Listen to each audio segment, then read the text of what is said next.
lovely to see all of the names. It's lovely to have everybody here this morning. I see that we've got it as 11 o'clock on the dot as well. Thanks, Keys. I think you may have also planned a little bit of an intro, or you're doing the exits and then I'm doing the intro. So welcome everybody to our 6th or 5th, I'm not 100% sure, open dialogue session.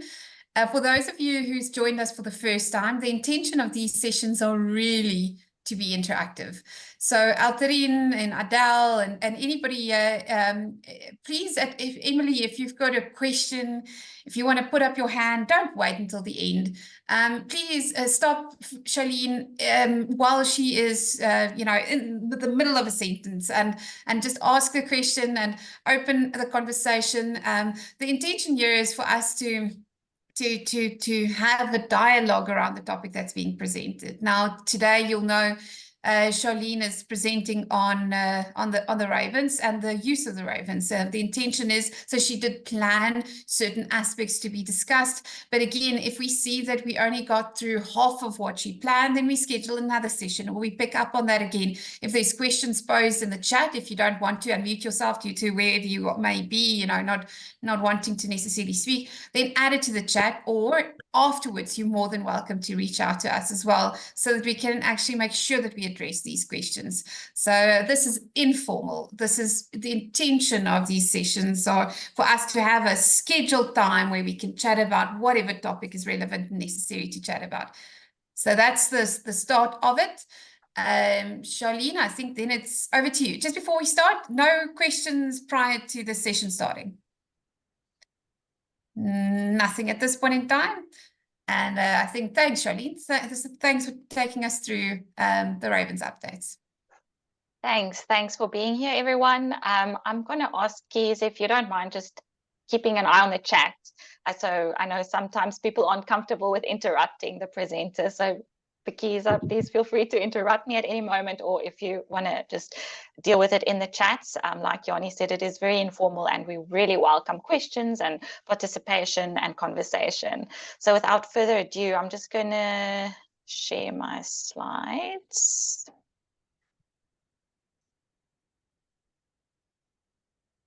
Okay, can everyone see my slides? I'm not seeing faces, so I need a verbal. Sorry? Not yet. Not We yet. still see you. Okay. Let me go out here and see why it's not picking up. Okay. Oh, it helps if you click the share button at the bottom. Generally does it. There we go. Much better. Okay, let me just go into this mode. Can you see it nice and big?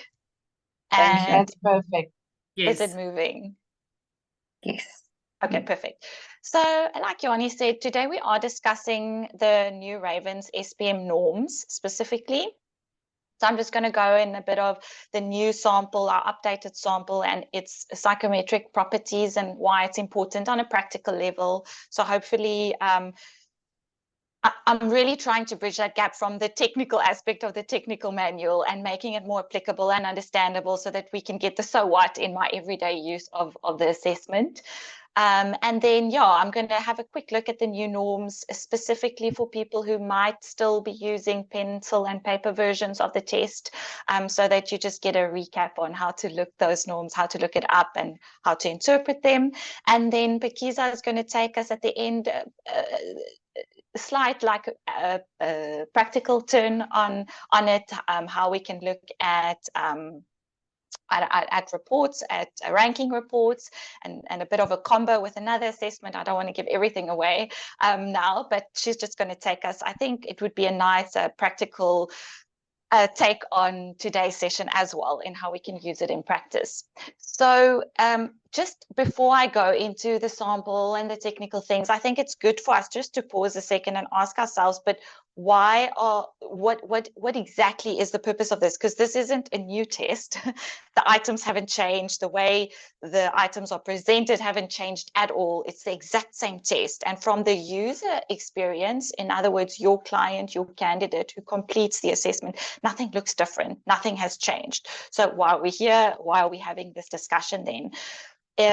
According to best practice, we need to at least, ideally, every 15 years, we want to re-look at norms for a certain test, because we want to know that our normative sample is actually representative of our population as best as it can be, and that we want to continue showing that a test like the Ravens, that has been so well used over decades, and we know it's a proper test, we know it's reliable, it's valid, and we've seen that even in the South African setting, it's a fair assessment to use, but we need to ensure that we keep up with that. We need to, every 15 years, check that we can still confidently say these things about the assessment. So that is why we then, ideally every 15 years, look at our most updated, our most recent sample for an instrument, and that we can just make sure that we're still on track with those important elements. So that's just a bit of an orientation why we are looking at the things we will be looking at today. Okay, so psychometric properties, us in the research department get very excited about this, and I do respect that it's not always as exciting for everyone else. And so I just want to mention everything that I'm talking about today is available in our new manual that will soon be available. But I understand that sometimes it's challenging to get through all the details, especially in a technical manual. So hopefully I can give some highlights today, but all the detail is there, it is available. And like I said, I'm just going to pick some of the most relevant takeaways from the updated technical segment of our manual. So the sample for our updated norm that we looked at consists of 1,117 participants. Where did we get these people? This is all of our data that was available on the JVR online platform. Since we went live with it a few years ago, it's all of the completion. So some of these people completed it online directly, but also some of the responses are captured by practitioners after a pencil and paper completion. Slightly more females in our sample than males. And then in terms of our ethnic background breakdown, what we do when we look this consistent with the Employment Equity Act, where they combine Black African people, Indian, colored, and Asian people into a Black group. That's exactly what we did in this instance, and you can see that that formed the majority of our sample, with 53%, 32, almost 33% white participants or people in our sample, and then 8% didn't indicate or indicated other, but didn't give detail as to what they mean by that, and then 6% of our sample didn't indicate their ethnic or their ethnicity or race.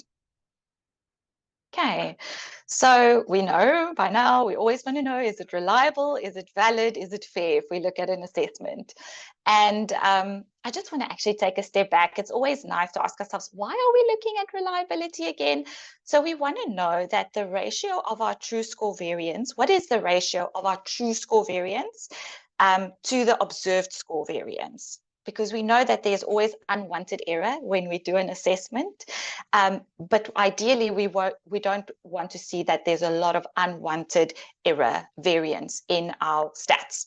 So that's why we're looking at the reliability. Now, traditionally, you'll see in the first column there, the alpha, and then the second one, some of you might be familiar with omega, but alpha is really the most common one. We hear about that all the time. These are the traditional measures that we usually see with psychometric instruments. I do want to make a note here and say that technically for the Ravens SPM, it is not the best measurement to look at reliability, because it doesn't account for item difficulty, slopes that we see in responses, and then guessing.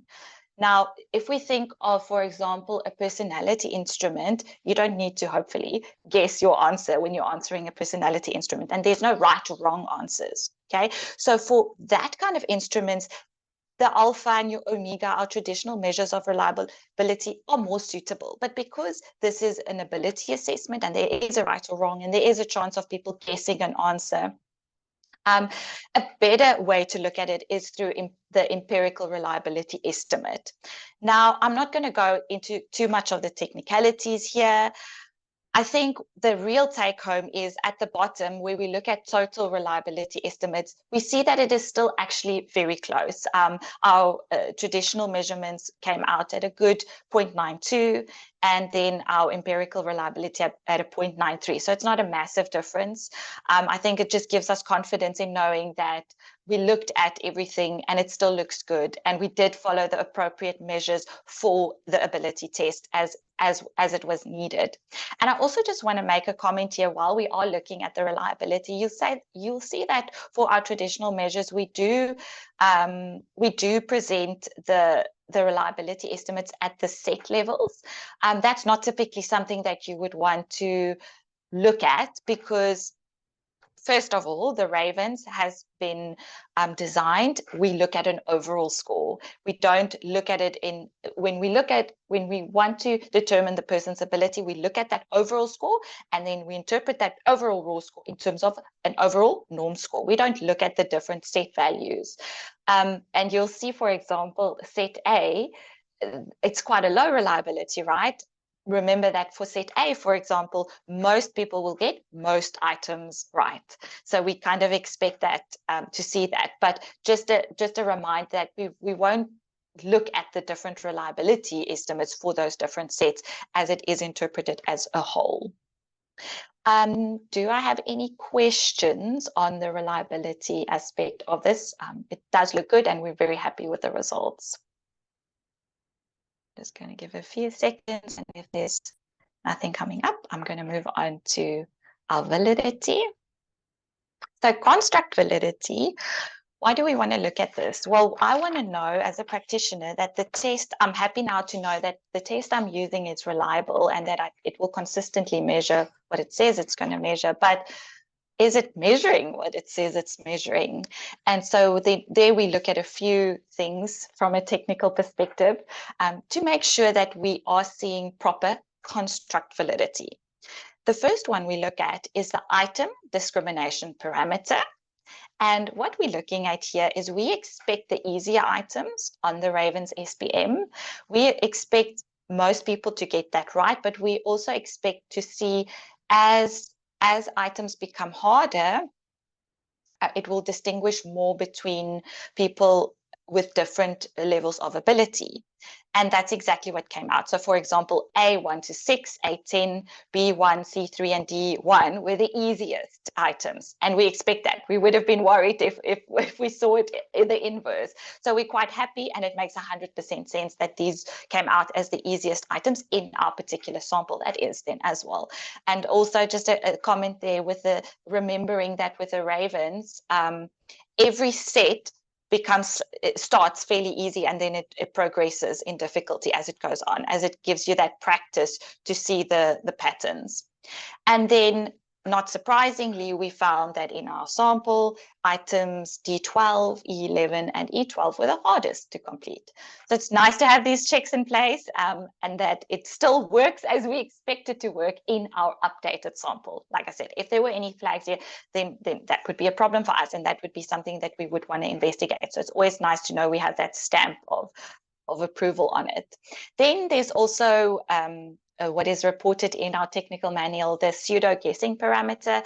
Basically, all you need to know about this is we looked at whether people who just guess because maybe they don't take the time to really understand the test and give it a real try, or they are giving it a real try, but they're still struggling with some of the items and therefore they're just guessing an answer. Are they less unlikely to get the right answer? Because if it's just going to be easy in a test to guess all the right answers, then the test isn't really looking at ability, is it now? So we don't want that. And here again, we saw that test takers with a lower ability or didn't understand the test, they were unlikely to guess the correct answer for the most part. So again, we're happy with that result and we're happy to see that. Then we also looked at item fit. So what do we mean by item fit? We want to know how well our 60 items in the SPM, how well do they fit with the overall construct being measured, right? We're looking at cognitive ability. In other words, do each of these items, do they contribute meaningfully to our overall measurement of ability? And here we also found results that showed good item fit. Like I said, the details can be found in our manual. And then we also looked at our differential item functioning.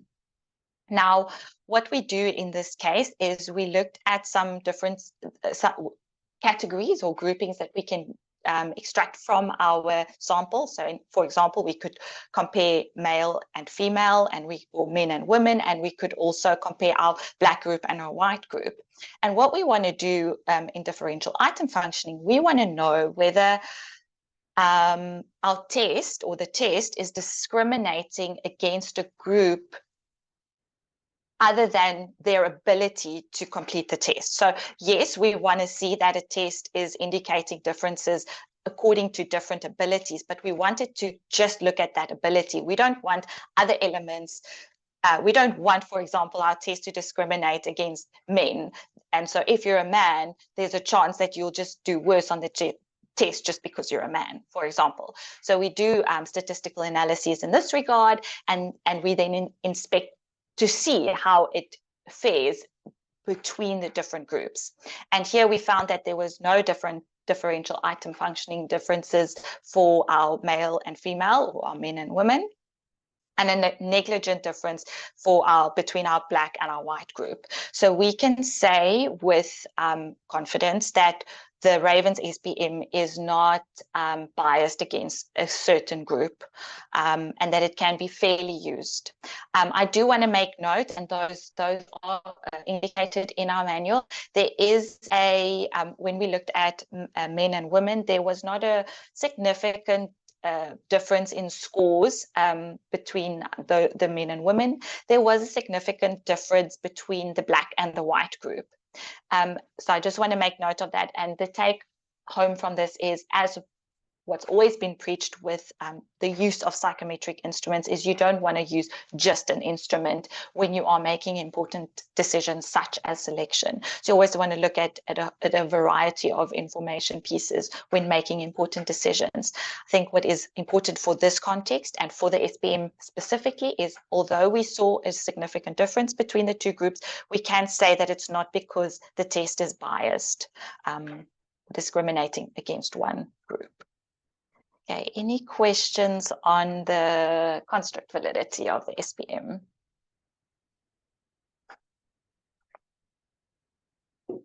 No hands or comments yet. Okay, cool. I think we're going to go have good time today. Maybe there's a nice discussion at the end, but I don't have too much to go through still. We also looked at convergent validity. So sometimes as statisticians or as researchers, we are really lucky and we get our hands on data where we can have more than one source of information. So in this case, we had a sample of 157 students, university students, that completed the SPM in the same time that they completed the Cognify. And for our clients who might not be very familiar with the Cognify is also a measure of cognitive ability. It looks at slightly more nuances of cognitive ability, where the SPM is only nonverbal, and it looks at your fluid intelligence. Cognify is more of a mix. So it's got mini games, and it looks at more than one, it looks at more than just one element of cognitive ability. So very, very nice to have another cognitive measure to look at that in relation to this SPM, which is also a cognitive measure. And then we also happen to get our hands on the academic results. So what did we do with these results? We correlated it with the SPM, with the Cognify. And what we saw is that the Ravens had a good correlation with the overall Cognify results or score. And this makes sense because they do both measure elements of cognitive ability. It was 0.54. I think it makes sense if we look at the context of it. Like I just mentioned, it doesn't measure the exact same thing.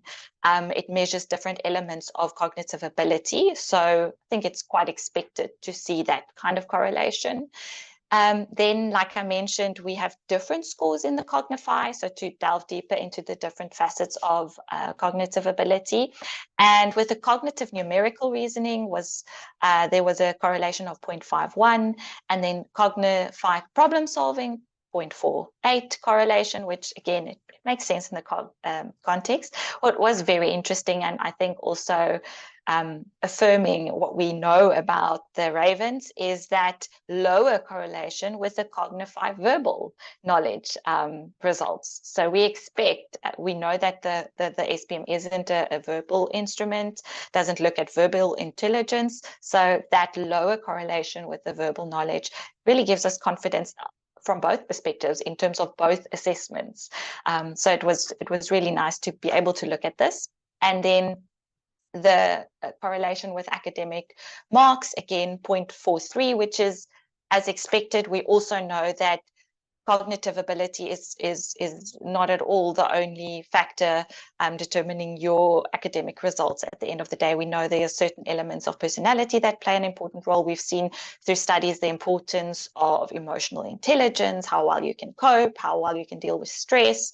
And we know that there's a lot happening once you go into university, social aspects, emotional aspects that these people are dealing with when they start university. So again, it makes sense, and it's still good to see that it does account for, or there is a good or a moderate correlation then between our academic marks and SPM. Okay, any questions on the convergent validity? So yeah, I just also want to say the take home, I think, for this one is it's good. We want to, if we look at measurements that are comparable to the instrument you're looking at. So in the case of the Cognify, it's also a cognitive assessment. You do expect to see some relationship, whereas some things you might not want to see a relationship at all. But I think in this case, being able to look at another cognitive instrument and something like academic results that requires some cognitive ability, it was good to be able to show these results in terms of convergent validity. Okay, and then as promised, if we do look at the updated norms, so just a reminder for everyone completing it online, and you can also go and capture the pencil and paper assessments online. That way you do get an automatic report, which is really great, and it does all the scoring for you and gives you that report at the end. But if you're not doing that and you need to manually look up your norms, I know that there's often some confusion when we have to look up the raw scores in the norm tables. And so I think I just want to give a bit of a recap in how to do that. You'll see here the age categories, just a reminder, because of the cognitive ability and nature of it, the cognitive behind it. We look at the different age categories because it's not going to be the same for all ages. As we grow older, we know that our cognitive ability slightly declines. So that's where the age categories come in. And so that is important to consider when you are looking at your raw scores. So let's say, for example, we have someone who is 26 years old, then we will be looking at this second column, 20 at 25. I just want to check when I use my mouse, can you guys see it or not? Yes, we can. Thanks, Charlene. Okay, wonderful. That helps. So we will then typically, because 26 is just before 27, so we will typically then look in this column. And let's say they had a raw score of 43. Then we tend to freak out a bit because we go, so this column down here is where I'm looking for my raw score, but 53 is not here. So and then we get all panicky and we don't know where to look. So 53 falls between the score, a raw score of 50 and a raw score of 54. And for that reason, it is above the 50th percentile. So your percentiles right at the very left-hand side, you'll see your percentile scores presented. So your 53 falls above the 50th percentile. So what does that mean? Your candidate scored higher than 50% of our norm sample. I'm going to use another example. We have a 39-year-old. Okay, so I'm going to look at it in this age category of 40, and we have a raw score of, let's say 52. Okay, so it's close to 53, but remember it's not 53. So it's still in between 48 and 53. So again, because it's above that 48, but below that 53, I'm still going to take it back and I'm going to see it's the 50th percentile. Both mine happen to work out 50th percentile, but let's say the person who's 39 years old scored 55, then again 55 falls above 53 but still below 56. So because it's above this 53, that is the one I'm going to trace. Okay, 75th percentile. So I know my candidate scored higher than 75% of my sample. Hope that helps a bit and gives a bit of clarification. Happy to take questions on this if there's any. Okay, so if there's no burning questions, Keith, I'm happy to hand over to you for the discussion on some of the reports. Okay, let me then take you through some of the functionalities. Not that we yeah, please don't see what I'm saying now as like marketing for the online version. Although if how Charlene explained the norms now, I'm just looking at some of the faces that we have or the names that we have on the call with us. We know that you've been using the hard copy versions of the Ravens for some time, but I do want to show some functionalities.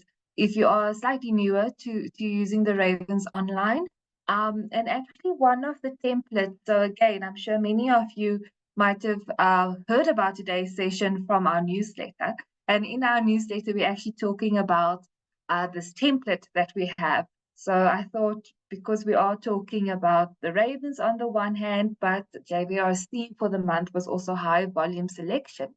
Actually using some time, I'm not going to take a half an hour, to actually show you how this template works, using Ravens responses as an example. So my turn to try to figure out how to share my screen. Charlene, you'll just be my support, yeah. I am here. Yes, I'll keep an eye. Perfect. Okay, in the coming weeks, we will also have another session showing you some new functionalities on JVR Online.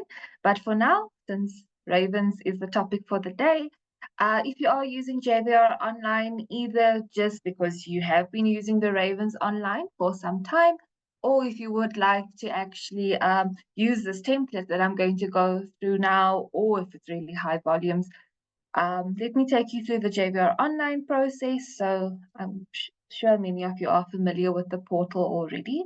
I'm not sure if everybody's familiar with the extracts and the group extract functionalities that are available on the portal. So if you are familiar with the portal or aren't familiar, please just put up your hand or unmute yourself and I can go a little bit slower.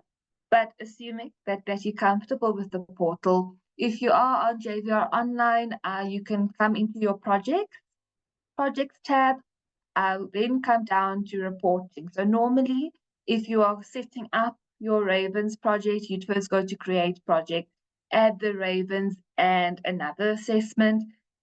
For the purposes of today, let's say that assessment is the basic traits inventory, because we look at cognition and personality.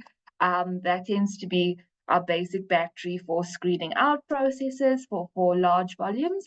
So we created our project with the Ravens and BTI.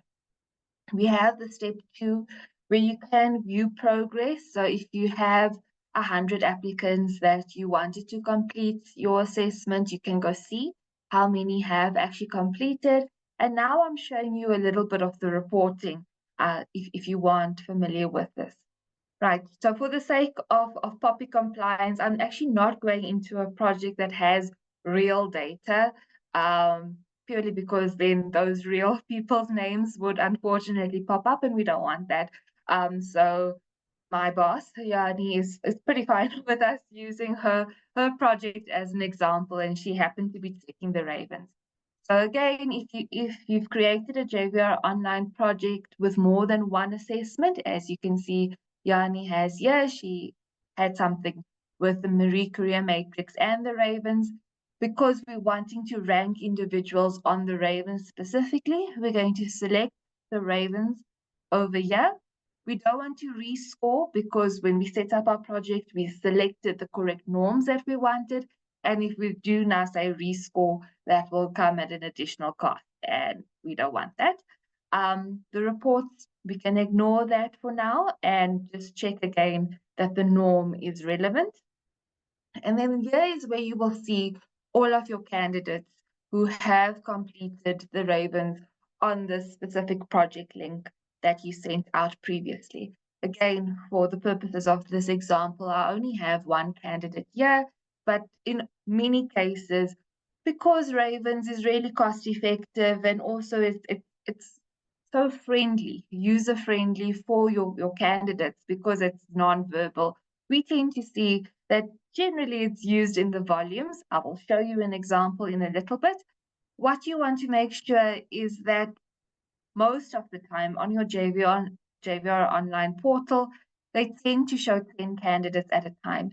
If you do want to group extract, however, I do recommend, if you have more than 10 candidates, to rather say select all so that all your candidates do show, because there's this beautiful function called extracts, which gives you all of your outputs in an Excel document so that you can actually rank your candidates. There's so much value and insights in these individual PDF reports that we can use in our feedback sessions with our candidates. But we know how it is. Often you need to make a quick decision of who's going to do even more assessments after screening out your top potentials. And often Ravens is part of that process. So if you don't have time to go through all 100, 200 Ravens PDF reports, that's really where the value of these extracts come in. The beauty is it's also not only for Ravens. All of our assessments that are on JVR Online, with the exception of the MBTI, do have these extract functions. So you're going to come into your project. You're going to have all of your candidates here. You can see who's completed it. And then you're going to say extract on all. And what this extract of all is, just join me a little bit in being a little bit creative, because I have my example here with Yani being my sole candidate. But if I needed to say extract on all on a project of 100 or 200 candidates, this is, again, real data from a real project, but I have anonymized it by taking out my candidate data. You will then get your Ravens extract for your project. So I have my Ravens extract over here. For my sample, I had a project of 198 individuals. These happen to be adolescents. And I can now see all of these individuals in one single Excel sheet, which really helps me quite a bit to see who my top performers are. Like Charlene also mentioned them just now when she was taking you through the different bits of information you can get out of the Ravens. You're getting everything that you would get out of your PDF reports, all of the scores. So you can see the total scores for your different sets, those discrepancy scores, which really tell us a lot about the testing experience of these candidates as well as the percentile scores. So again, another reason to use JVR Online if you are using Ravens with volume, purely because it saves you a lot of time of looking up the norms for each individual, a lot of scoring and norming time saved over here. So now I have all of these percentile scores for my candidates over here. For the Ravens by itself, if I'm just using the Ravens, a nice functionality of Excel is that I can really click on this tab, which has all of my headings, add a filter, and there we go. If I'm saying, well, I want to rate my candidates based on what their percentile is, literally say Z to A, because that would be my highest to my lowest scores.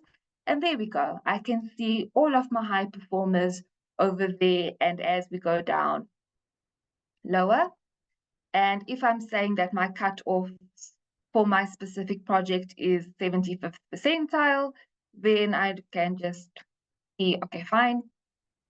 And here are my candidates that I'm then going to take forward to the next step. So that's a really nice functionality of using the Ravens online. And then we took it a step further because we have been tracking how candidates or our clients have been using assessments, and we see that the Ravens and the BTI tend to be a combination that many of our clients use because cognition and personality tend to be that combination that works well for screening decisions, or even for that first phase of selection, or even if we're looking at some of our lower levels, we get enough data to actually make that decision whether we should select that person or not. So what we did here in this extract, or this template rather, that we were also trying to highlight in our newsletter, is this is freely available, so please let us know if we can forward it through to you.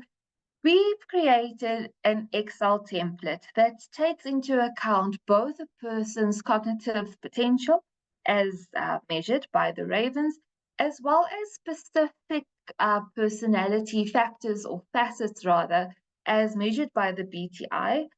After considering research done by Colin de Young on the various models of personality, and also Sackett and colleagues' latest meta-analysis, where they looked at what were the best predictors of workplace performance or employee performance, and they found that yes, there were many things that actually contribute to that bottom line of what makes a functional working individual, but cognition came up predicting approximately 30% of workplace performance, and personality as a whole was also predicting between 30 to 40% of performance. And if we were then looking at that in more detail, we were actually finding that cognition, conscientiousness, agreeableness, and neuroticism, together with cognition, was actually predicting a fair amount of overall employability of an individual. So what this template actually does is that if you've completed the Ravens and the BTI online, and now we all know how to generate extracts, you're going to take this extract that you have downloaded from JVR Online for the Ravens, and you're going to paste it in over here for Ravens extract. And you're going to do the same thing. You're going to go into JVR Online, pull an extract for the BTI, and paste it in over here. We've also have a little of a check for you just to make sure that the order of the BTI and Ravens that you've pasted in is the same. So for example, if in your Ravens extract, your first candidate was Charlene, and in the BTI, your first candidate was Lisa, you're going to see a little red here because there's not going to be a match. So you have that check in place, and you're going to check that everything is 100% match. The same person is in the same spot on both extracts. And then another ranking is going to be done for you, where here you are seeing the cognitive potential or the Ravens result. We've taken those percentiles and converted it into a stay-nine for you, since we know stay-nines tend to be a little bit easier to interpret, with 1 to 3s being low, 4 to 6 being average, and 7 to 9 being better or high fit. So here we've converted those Raven scores into stay-nines. We've also taken the BTI aspects that predict performance the best and created a sort of employability fit based on personality, and the same stay-nine rankings are available here. And then that overall score, combining both cognition and personality into an overall score. Really, hopefully this helps you make your selection decisions a little bit easier if you are using this for high volume. And yes, this was just trying to make the Ravens on the one hand, but also some of the functionalities on JVR Online a little bit more practical for you. I'm not sure if this helps or if there's any questions about this. Going to stop share.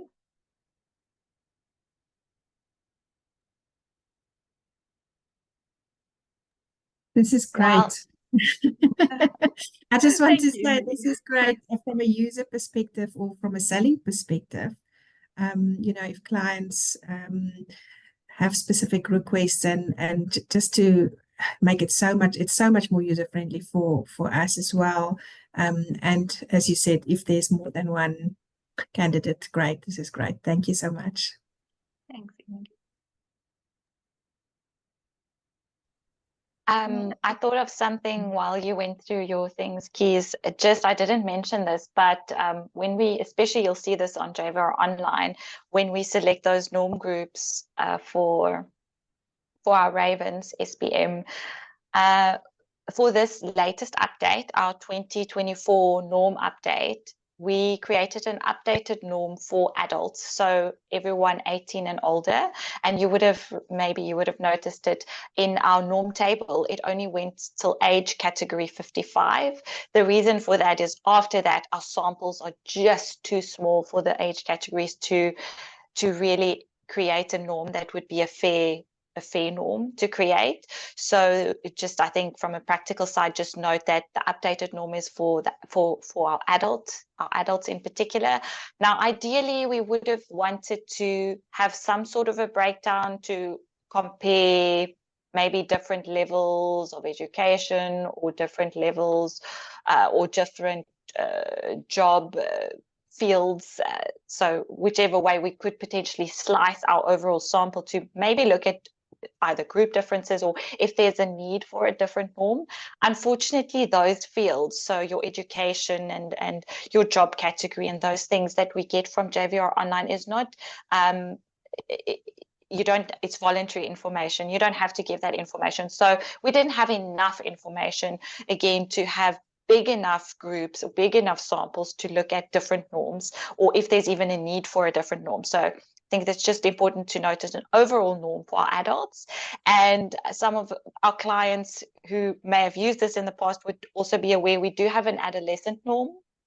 So for our teenager group, that norm has not been updated in this round. So our previous adult norm was from 2008, so that's quite a while back. At least our adolescent norm has been created in 2017. Ideally, we want to do a norm update for that, but again, we just didn't have enough data to do that this round. Unfortunately, we didn't have enough responses, and there's still a gap between, I think it's 16 years and 8 months and our 18-year-old. So there's 1 or 2 age categories. If we look at it from the teenage breakdown, there's more of an age breakdown in our children samples than there is for the adults. There is a gap where there's not a South African norm. So we hope with this round we could at least fill that gap. But unfortunately, again, we had way too few responses to create a proper norm for those groups. So in the cases where you do feel stuck in that age category, please feel free to reach out to us. We are always happy to help. But the short answer to that is, again, it's going to depend on the exact age of the person that you tested to decide, do you want to go with the adult norm or do you want to go with the highest norm or the highest age category in the adolescent norm? Which age is your participant closer to? That would be a consideration, or there might be other consideration from a practitioner's perspective that you might want to look at. But as I said, please feel free to reach out to us. But I just thought it's important to make mention of that. Okay, any other questions, comments? Okay, well, I think everyone has 15 minutes back in their day. Go get a nice cup of coffee. And I hope that you have a wonderful rest of the day. And like I said, our doors are always open. So please feel free to reach out. Thanks so much. Thanks, Nadine. Thank you. Thank you. Bye. Thanks, Yella. Bye. Bye.